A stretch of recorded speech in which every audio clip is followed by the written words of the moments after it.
Problema po ba ang gamot para sa sipon? Mga kalalabs, hindi na po dapat problemahin dahil nandito na po ang gamot para sa sipon.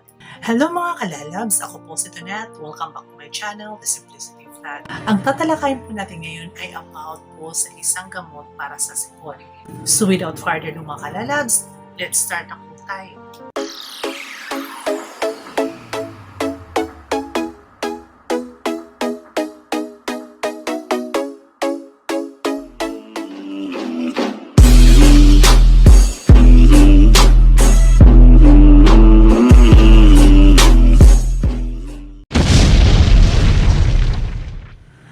Ang tatalakay po natin ngayon mga kalalabs ay po sa isang gamot na tumutulong para maibsan ang sipon, baradong ilong, runny nose, watery eyes. So ang tatalakayin po natin ngayon mga kalalabs, walang iba kundi ang Neosep. Ang Neosep mga kalalabs, meron po siyang tatlong variant. Ito ang Neosep drops, Neosep syrup, at saka yung tablet. Ang Neosep drops ay meron lang po siyang dalawang ingredients, ang phenylephrine hydrochloride at saka ang chlorpheniramine maleate, while ang syrup at saka ang tablet, meron siyang tatlong sangkap. Ang phenylephrine hydrochloride, chlorpheniramine maleate at saka ang paracetamol. So yun lang po ang pagka-difference nila mga kanalabs. Sa drops, dalawang sangkap lang. Ang sa syrup at saka sa tablet, tatlong sangkap. Ang Neosep drops, ito po siya mga kanalabs, suitable po siya para sa infant.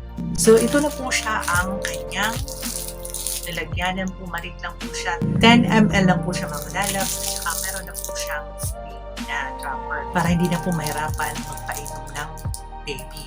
Ang formulation po ng Neosep drops, ang phenylephrine hydrochloride, meron po siyang 1 mg at saka ang chlorpheniramine maleate, meron po siyang 0.8 mg.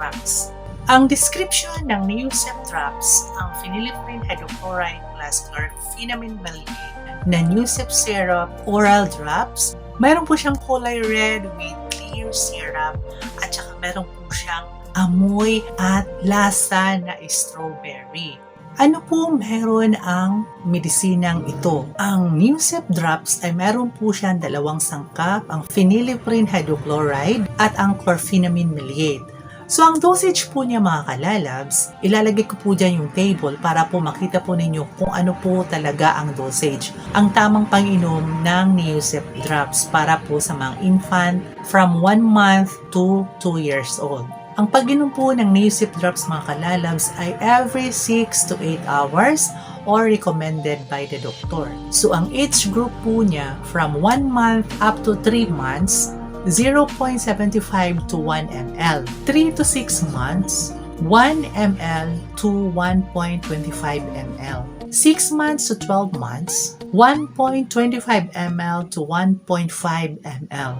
1 to 2 years old, 1.5 ml hanggang 2 ml.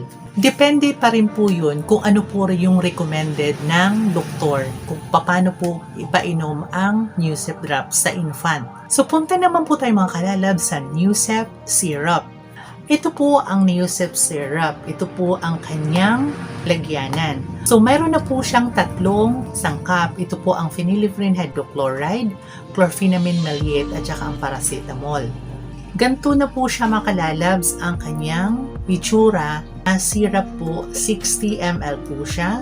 At saka, ang formulation po ng Neosep syrup mga kalalabs, ang every phenylephrine hydrochlorides, meron po siya 2.5 mg. Ang chlorpheniramine maleate po, meron po siyang 0.5 mg. At saka ang paracetamol, meron po siyang 125 mg.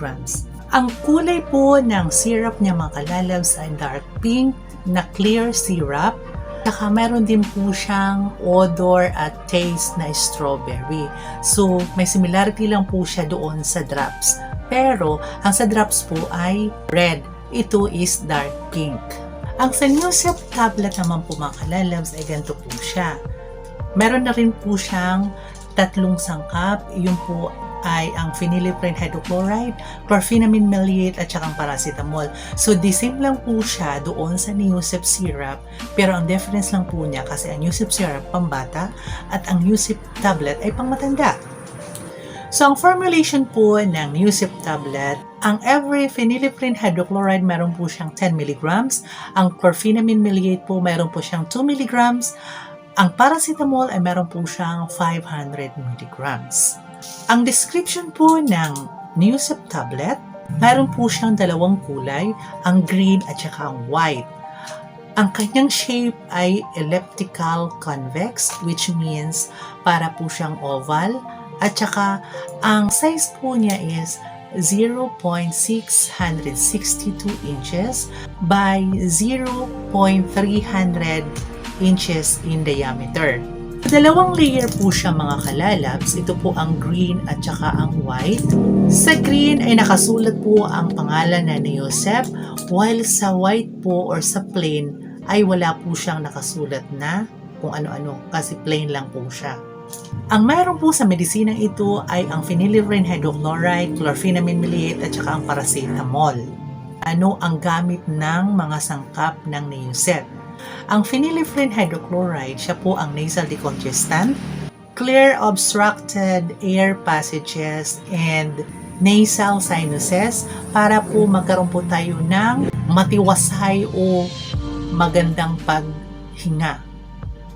Ang chlorpheniramine maleate naman po mga kalalab, siya po ang gamit po niya ay siya po ang anti-allergy. Siya po ang nag-relieves ng mga symptoms ng allergy kagaya po ng runny nose, itching, sneezing, at saka watery eyes. Ang paracetamol naman po mga kalalabs, ang gamit po niya, siya po ay effective para po maibsan ang fever at saka siya rin po ay ang pain reliever. Saan ba ginagamit ang Neosep? Ang Neosep ay ginagamit para maibsan ang sipon, baradong ilong, water eyes, pagbabahing, headache, body aches, fever. So, ang dosage po mga kalalabs ng Neosep syrup at saka Neosep tablet, ilalagay ko po dyan yung table para po malaman po natin kung ano po ang dapat na pag-inom ng Neosep syrup at saka Neosep tablet. So, mayroon po tayong bracket or yung age group kung paano po sila dapat ipainom ang Neosep sa kanila.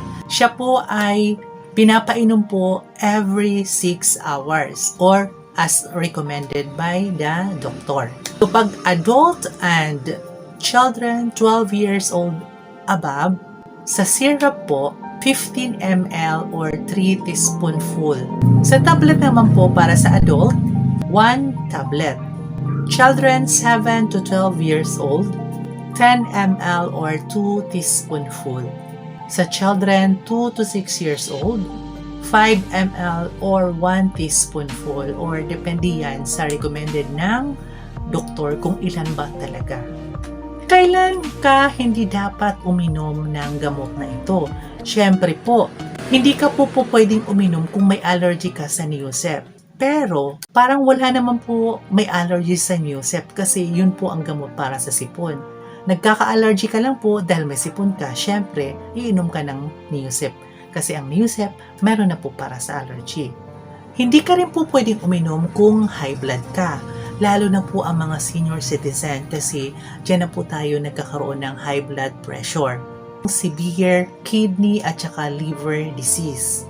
Pero depende pa rin po kung nirekomenda ka ng doktor na pwede kang uminom, iinom ka. Pero kung wala naman, huwag nyo na pong itry uminom kasi pag high blood ka, mas lalong tataas ang presyon mo. Kaya, ingat na lang po. Kung mayroon kang anemia at saka heart disease, pregnant at saka breastfeeding. So, yun po ang mga hindi dapat uminom ng Neosep tablet. Ano po ba ang mga undesirable effects? Unang-una, muscle shaking, restlessness, anxiety, feeling uneasiness, insomnia, sleeplessness, nervousness, dizziness, vomiting, diarrhea, dryness of mouth, nose, and throat, difficulty in urinating, ringing in the ear, blurred vision, skin rashes, changes in the number of white blood cells or platelets, and minor stomach and intestinal disturbances. Paano kung na-miss mo ang isang dosage na pag-inom ng gamot? Ano ang gagawin mo? Siyempre po, hindi mo na kailangan pang i-double ang dosage kung nakalimutan mong uminom ng isang dose. So, kung nakalimutan mo, go ka na lang sa panibagong dosage niya. Pero wag na wag kang magdoble ng doses kada inom kasi doon po natin nararamdaman ang side effects, mga unbearable effects ng isang gamot. Pag nakalimutan po natin, skip na lang po tayo, wag na po tayong uminom ng 2 beses. Kailangan po mga kalalabs, ilagay po natin ang ating mga gamot sa tamang kalalagyan, sa tamang temperatura na hindi higit sa 30 degrees Celsius. Kinakailangan hindi po siya mainitan at kinakailangan itago po sa dapat kalalagyan para hindi po makita ng mga bata at ito ay mapaglaruan. Ano ba ang mga simptomas kung ikaw ay overdose? Sa phenylephrine, increase ng blood pressure, headache, palpitation, vomiting, seizure, cerebral hemorrhage. Sa chlorpheniramine maleate naman, extreme sleepiness kasi nasubrahan tayo ng anti-allergy, weaknesses, irritability, hallucination, convulsion, at saka ang coma. Sa paracetamol naman, eating disorder, nausea, vomiting, excessive sweating. Kumbaga, pinagpapawisan ka ng malamig na hindi mo maintindihan bakit ganun. Abdominal pain, at saka liver enlargement. Ano ang gagawin mo kung nakainom ka ng maraming doses? Of course, mga kalalabs, wala na pong paligoy-ligoy pa, pumunta ka na sa doktor or kumonsulto ka na sa doktor para mabigyan ka ng tamang lunas. Care lang po mga kalalabs. Kinakailangan pag ang gamot ay expired na, hindi na po dapat nating inumin. Huwag po tayong uminom ng maraming doses. Kinakailangan kung ano lang po yung dose na binigay sa atin or narekomenda ng doktor, yun lang po ang ating iinumin. Hindi po dapat nating lagpasan or dagdagan ang doses. Ask the doctor kung meron kang liver at saka kidney disease, kung pwede kang uminom ng Neosep.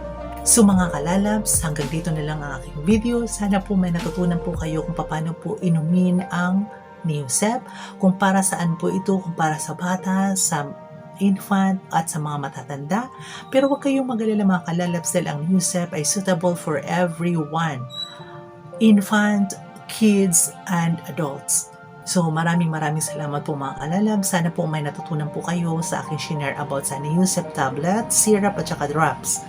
Thank you very much po sa lahat po ng aking mga subscribers. Maraming salamat po. Kung bago pa lang po kayo sa aking YouTube channel, huwag po niyong kalimutan i-click ang subscribe at bell button, like, share, and comments po para po updated po kayo sa aking next videos. So ito po muli ito ulit nagsasabing, ismile lang po, huwag pong sumimangot dahil ang buhay ay maigsi po lamang. Kung may problema ka, go lang. Dahil hindi ka naman po bibigyan ng problema hanggat hindi mo kayang i-resolve. Ito po si Tonit nagsasabing, thank you very much sa inyong lahat. Until next time, bye-bye. See ya!